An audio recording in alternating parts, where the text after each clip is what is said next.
Hi friends, शाही पाठशाला YouTube channel पर आप सभी का स्वागत है। 69th बीपीएससी के जीएस पेपर 1 का आज एग्जाम हुआ है और प्रश्न जैसा उम्मीद किया जा रहा था उसी प्रकार से है, लेकिन कुछ प्रश्न जो है परेशान करने वाला भी है। तो आइए एक एक करके सभी प्रश्नों पर थोड़ी बहुत हम लोग चर्चा करते हैं कि किस प्रकार का प्रश्न है। तो आइए एक एक करके सभी प्रश्नों पर चर्चा करते हैं। जो भाई लोग परीक्षा दे करके आए हैं वो आराम से रेस्ट करें, आज बिल्कुल भी किसी अन्य वीडियो को ना देखें। मैं शुरू में इसलिए बोल दे रहा हूं क्योंकि कल भी आपको परीक्षा देने हैं, तो कल की परीक्षा की आपको तैयारी करनी है। हमारे ये इस वीडियो को आप निश्चित रूप से परीक्षा देने के बाद देखें और इसके विश्लेषण को समझें। वैसे छात्र जो 70वें बीपीएससी या उसके बाद के बीपीएससी के लिए तैयारी करने का मूड बना रहे हैं, तैयारी कर रहे हैं, तो वो लोग इस कोई व्याख्या को जरूर देखें। तो आइए एक एक करके हम लोग जीएस पेपर 1 को देखते हैं। जैसा कि आप लोग जानते हैं कि जीएस पेपर 1 के पहले खंड में हिस्ट्री, आर्ट एंड कल्चर से जो है प्रश्न पूछा जाता है। ये पिछले 2 साल से जो है प्रश्न की प्रकृति में जो आंशिक परिवर्तन किया गया है उसी आधार पर यह प्रश्न पूछा गया है। इसमें नया नहीं कहेंगे क्योंकि यह तीसरा साल है जब इस प्रकार के प्रश्न पूछे गए हैं। तो एक एक करके चर्चा करते हैं। यहाँ पर पहले प्रश्न जो है के अंतर्गत कुल 5 प्रश्न पूछे गए हैं और जैसा आप देख पा रहे हैं कि 8, 8, 8, 7, 7 इस प्रकार से नंबर आपको इस शॉर्ट्स क्वेश्चन के लिए दिए जाएंगे। पहले क्या होता था, जैसे संथाल विद्रोह है, चंपारण सत्याग्रह है, मौर्य वास्तुकला है, ये सब प्रश्न लॉन्ग टाइप का हुआ करता था, तो विद्यार्थियों को थोड़ा आसान हो जाता था, ट्रेडिशनल लगता था, परंपरागत लगता था। इसमें तैयारी कुछ ना कुछ आसान हो जाता था। हालांकि अभी भी टफ नहीं कहेंगे, लेकिन बदलते पैटर्न में कुछ तो पहले से थोड़ा टफ हुआ है। आइए, तो पहला प्रश्न यहाँ पर जो है कि भारतीय परिषद अधिनियम 1892 इस प्रकार का जो अधिनियम है यह पूछने का नया दौर बना है, तो अधिनियम तो हम लोग तैयार करना ही पड़ेगा। इस बार 1892 पूछा है। तो जैसा कि आप लोग जानते हैं कि 1892 का जो भारत शासन अधिनियम आया था वह कांग्रेस जो 1885 में स्थापित हुई थी उसके मांग को ध्यान में रखते हुए भारत परिषद अधिनियम 1892 लाया गया था। मूल रूप से कांग्रेस की जो बढ़ती मांग थी उसको शांत करने के लिए एक नया नियम लाया गया था जिसको भारत परिषद अधिनियम 1892 कहा गया। इसमें मूल रूप से क्या किया था कि भारतीय राष्ट्रीय कांग्रेस जो थी वो ब्रिटिश के समक्ष जो है कि मांग रख रही थी। वो चाह रहा था कि पद को चयन किया जाता है उसको चुनाव के जरिए किया जाए, विधान परिषद में भी सुधार की मांग को रख रहे थे। तो इस प्रकार की जो बातें हैं इसमें सुधार करके आंशिक रूप से जो नया नियम आया उसी को भारत परिषद अधिनियम 1892 कहते हैं। इसमें नया क्या था कि जो विधान परिषद था उसमें भारतीयों को जगह दिया गया था और बजट जो था इस बजट पर भारत को प्रश्न पूछने का भारतीय राष्ट्रीय कांग्रेस को प्रश्न पूछने का अधिकार आदि प्रदान कर दिया गया था। संथाल विद्रोह तो जो बीपीएससी की तैयारी करते हैं तो संथाल विद्रोह तो बहुत फेवरेट टॉपिक होता है। अच्छी बात यह है कि शॉर्ट प्रश्न पूछा गया है, कम ही लिखना है। यहाँ पर एक कन्फ्यूजन हो सकता है कि शॉर्ट प्रश्न तो है सर, इसको कितने शब्दों में लिखा जाना चाहिए। तो शॉर्ट प्रश्न को हम लोग क्या करते हैं 100 से 120 शब्दों में जो है इसको लिखना चाहिए, ठीक है। तो ये आपका शॉर्ट्स हो जाता है। तो बहुत साधारण लिखना था कि कहाँ हुआ था और इसका नेतृत्व किसने किया था, मूल कारण क्या था, परिणाम क्या हुए थे, छोटे छोटे बातों में लिख देना था, तुरंत पूरा हो जाएगा। चंपारण सत्याग्रह ये तो बीपीएससी का फेवरेट टॉपिक सब दिन से रहा है। संथाल विद्रोह, चंपारण सत्याग्रह, मौर्य वास्तुकला, ये तो सभी विद्यार्थी तैयार करते ही हैं। तो विस्तार में ना लिख करके क्या करेंगे 100 से 125 शब्द में लिख करके साधारण में निकल जाना। यहाँ पर एक ध्यान देने की बात क्या थी, कला भी है और वास्तुकला भी है। कला का मतलब कि क्षेत्रीय कला, किसी भी प्रकार का क्षेत्रीय कलाकारों के जो कला उकेरा गया था, बनाया गया था, वो क्षेत्रीय कला हो गया। और वास्तुकला का मतलब हुआ राजकीय संरक्षण में जो भवन आदि का निर्माण किया गया था वो वास्तुकला हुआ। तो थोड़ा सा दोनों को पॉइंट अलग अलग करने थे। उसके बाद यहाँ पर प्राचीन काल में जो पूर्वी भारत के गुफा चित्र था तो इसका संबंध भी कहीं ना मौर्य कला से ही है। चूँकि मौर्य कला जब हम लोग पढ़ते हैं तो मौर्य काल में गुफा भी बनाया गया था, बराबर की पहाड़ियों में गुफा का निर्माण किया गया था। नागार्जुन पहाड़ी में भी गुफा का निर्माण किया गया था। ये प्राचीन काल में जो पूर्वी भारत में गुफा चित्र का निर्माण, जैसा कि आप जानते हैं कि लोमस ऋषि का गुफा है, हाथी गुफा है, सुदामा गुफा है, विश्वकर्मा गुफा है। और यदि उड़ीसा को भी पूर्वी भारत में काउंट करें तो हाथी गुफा वगैरह जो है वहाँ से आप इसको कुछ चूँकि शॉर्ट टाइप का प्रश्न है, 7 नंबर का पूछा गया है, तो 80 से 100 शब्द में भी आप लिखते हैं तो काम चल जाएगा। आइए चलते हैं दूसरे प्रश्न में। 2 प्रश्न है, अथवा करके दिया हुआ एक प्रश्न। तो सबसे पहले हम लोग प्राचीन काल से बिहार शिक्षा और अध्यात्म का केंद्र रहा है, इसकी विस्तृत व्याख्या कीजिए। यहाँ पर प्राचीन काल में बिहार शिक्षा का केंद्र रहा है। बिहार में नालंदा विश्वविद्यालय है, बिहार में विक्रमशिला विश्वविद्यालय है, जो प्राचीन काल में शिक्षा का मूल केंद्र रहा था। और बाद के समय में मुगल काल में आकर के इसको नष्ट कर दिया गया था। अध्यात्म का केंद्र, जानते हैं कि बौद्ध और जैन जैसे एक बड़े धर्म की उत्पत्ति बिहार से होती है, तो यहाँ पर आप अध्यात्म के केंद्र को भी दिखा सकते हैं। यह प्रश्न लिखना थोड़ा टफ हो सकता है तुलना में, और जो है अथवा में दिया हुआ है। तो जब दोनों में बराबर बराबर ही मिलना है, अथवा में आपको अच्छा विकल्प दिया हुआ है, तो निश्चित रूप से आप लोग चंपारण नील आंदोलन का मूल्यांकन कीजिए और भारतीय स्वतंत्रता संघर्ष पर इसके प्रभाव का वर्णन करें। तो स्वतंत्रता भारत का नील आंदोलन यानी कि चंपारण सत्याग्रह जो यहाँ देख रहे हैं और नील आंदोलन, दोनों एक ही टाइप का प्रश्न है, लेकिन अंतर क्या है कि नील आंदोलन को फोकस करना है, यानी तिनकठिया प्रथा से प्रारंभ करना है। बिहार में किसानों की दशा को दिखाते हुए, तिनकठिया प्रथा को दिखाते हुए, और फिर आगे चल करके चंपारण सत्याग्रह तक पहुंचना था।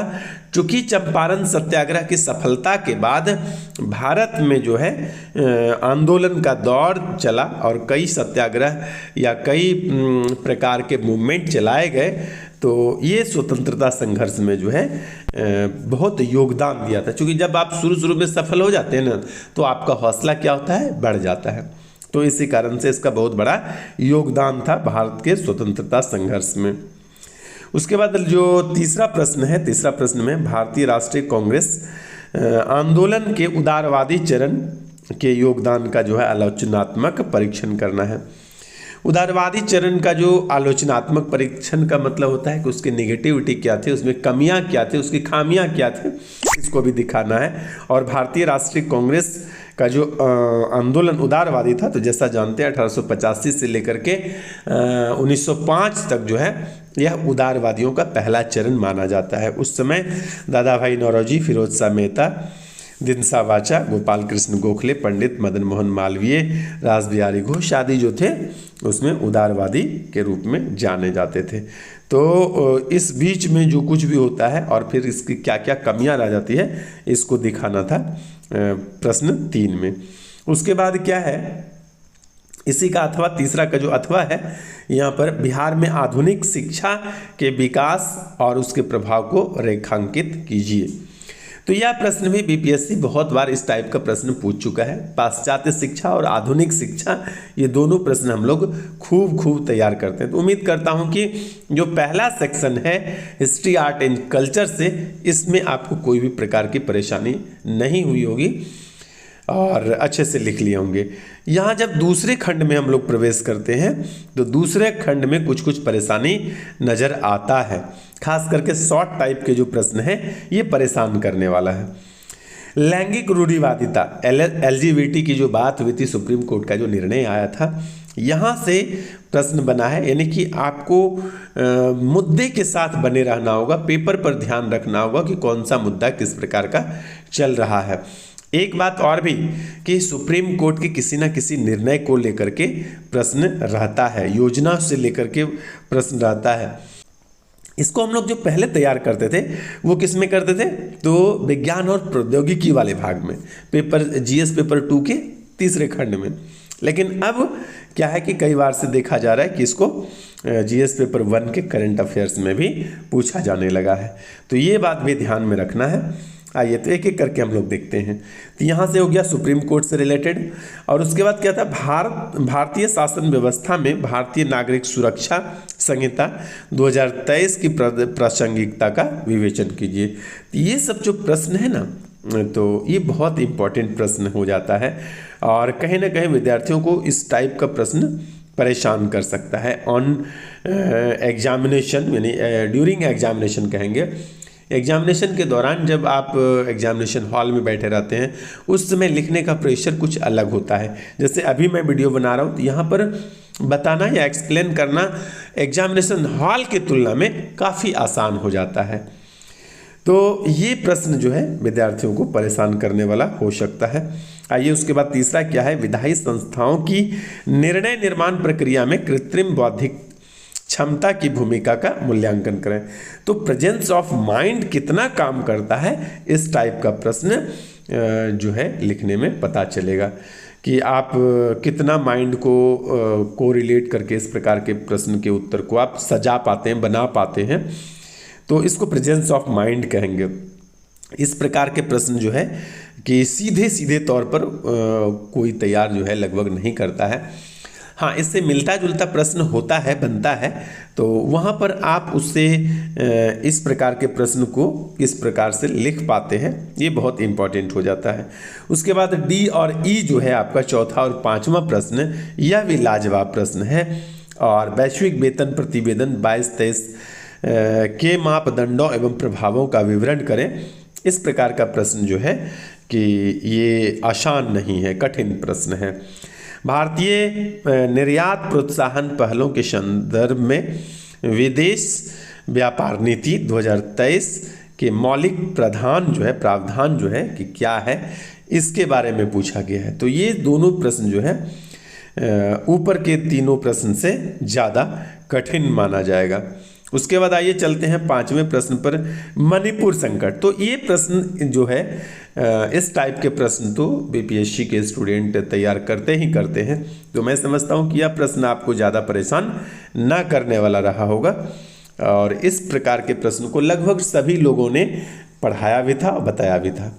उसके बाद आइए चलते हैं छठे प्रश्न पर। अच्छा, इसमें एक और भी है, जैसे कि G20, ये तो मुझे लग रहा है कि सभी एंगल से, सभी डायमेंशंस के माध्यम से इस प्रश्न को सभी संस्थाओं के द्वारा इसको तैयार किया गया था। हम लोगों ने भी जो स्टूडेंट है उसको भी सजेस्ट किया था कि इस प्रश्न को जो है, तो ये कॉमन प्रश्न है, यह पूछना तो लाजमी है, इसमें कुछ नई बात नहीं है।